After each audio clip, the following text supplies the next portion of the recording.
Representative Johnson, thanks for joining us. You've said that you didn't know the rules for this scholarship and didn't know that you couldn't give the money to your grandson and other relatives of yours and a member of your staff. How is that possible that you didn't know that not only was this against the rules of the scholarship, but simply unethical? Well, let me just say this. I was not aware of the rules. The rules have been very ambiguous. There were some rules that come out last year, but, you know, I have acknowledged I made a mistake. I've tried to make everything hold. I have paid all the money out of my personal funds, and I'm ready to move on. You say the rules were ambiguous prior to last year and that you didn't know what the rules were. We found the 2008 scholarship application, and on it, it says, quote, employees and or relatives of CBC members, CBC spouses, the CBC Foundation, the Board of Directors are ineligible for the scholarship program.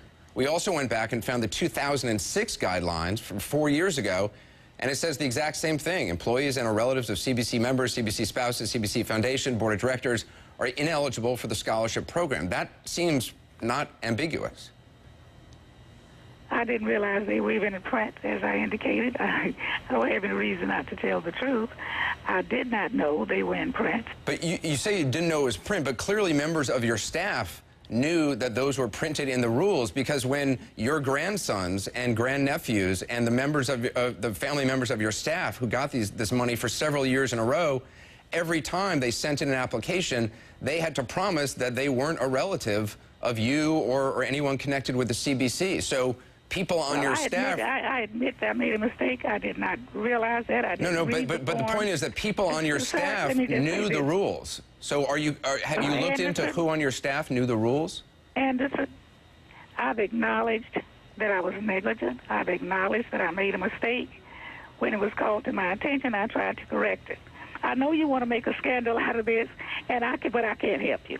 All I can do is tell you the truth. Well, I think you've done enough in terms of making a scandal. I'm trying to figure out how it happened, and you say you take responsibility. I'm asking specifically who on your staff reviewed these applications, because whoever did that for several years saw that these kids were promising that they weren't your relatives.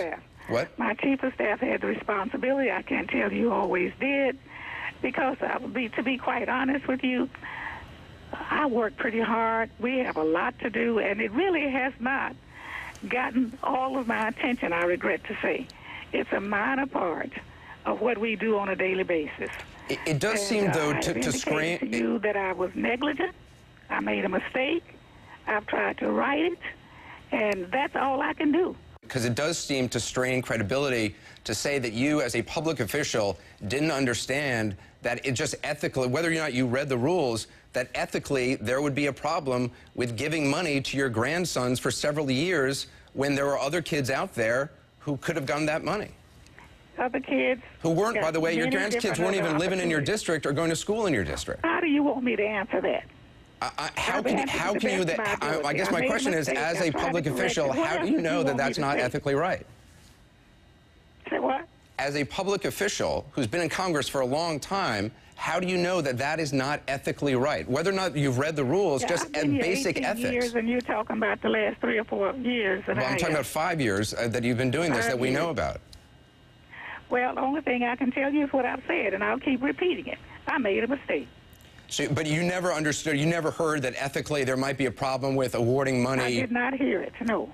It never occurred to you? No member of your staff ever over the course of 5 years said it to you? I didn't really think about it that much because, you know, I'm trying to make sure it doesn't. I know it won't happen again. I'm initiating a new committee in place. I'm the last one that they send these things to, and usually they go right to my chief of staff. I have not dwelled on trying to figure out a way to give my grandchildren $1,000 a year. I have not done that. I have a lot of things to do, and I'm not saying that I didn't do right by not dwelling on it, but this is just one scholarship out of hundreds of scholarships that are offered to kids that I steer them to within my district. Okay. Did you or any member of your staff tell your grandsons, your grandnephews, or the children of the other member of your staff to lie on the forms? No. I've had no conversation about lying on anything. So they just lied on their own? No other form.